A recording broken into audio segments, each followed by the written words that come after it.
Cet été, j'ai eu la chance de travailler pour un des plus gros producteurs de fraises en champ du Canada, FraiseBec.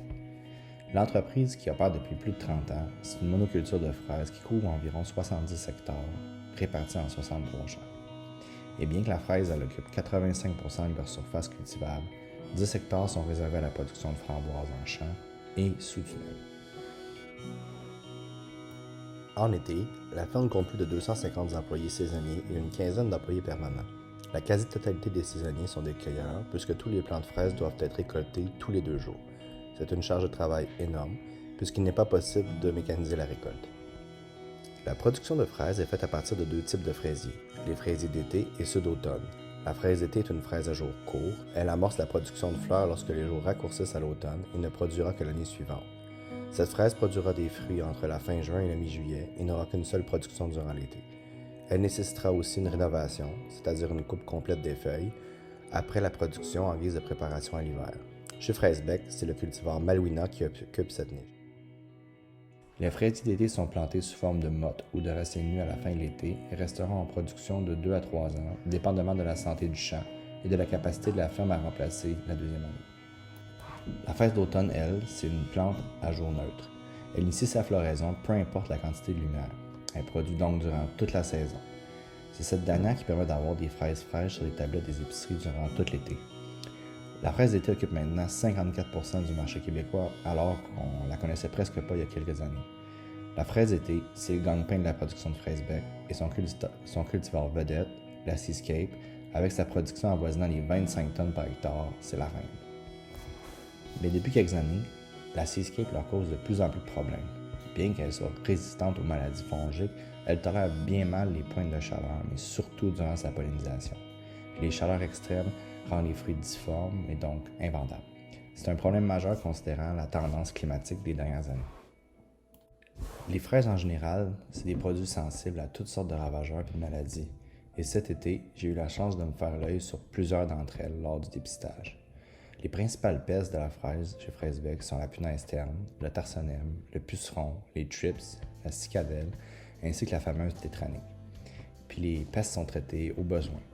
Et pour évaluer leur seuil critique, le dépistage hebdomadaire s'impose avec non seulement des équipes de club conseil, mais aussi par les agronomes en place comme moi.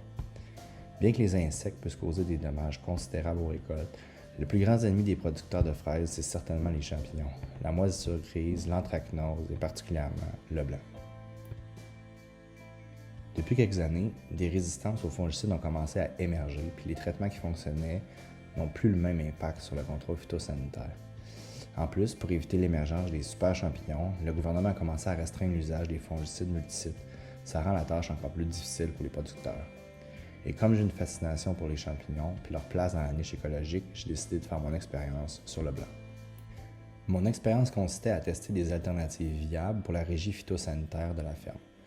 On voulait savoir si des traitements biologiques puis des pratiques culturelles différentes de ce qui se faisait pouvaient produire des résultats similaires aux traitements fongiques qu'on avait actuellement en place.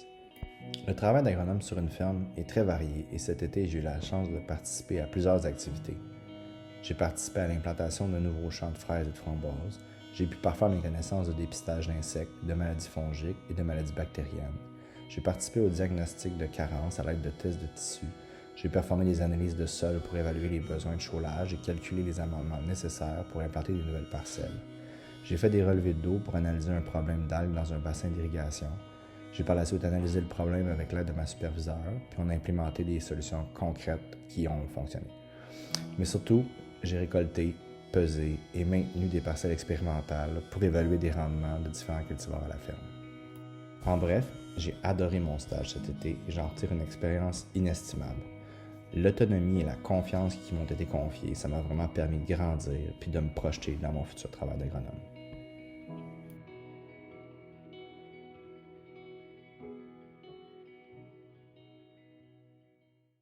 Bon matin!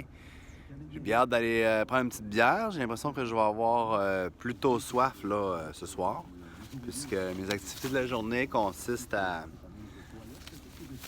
appliquer des produits chimiques sur des fraises, dans des champs. Il va faire chaud!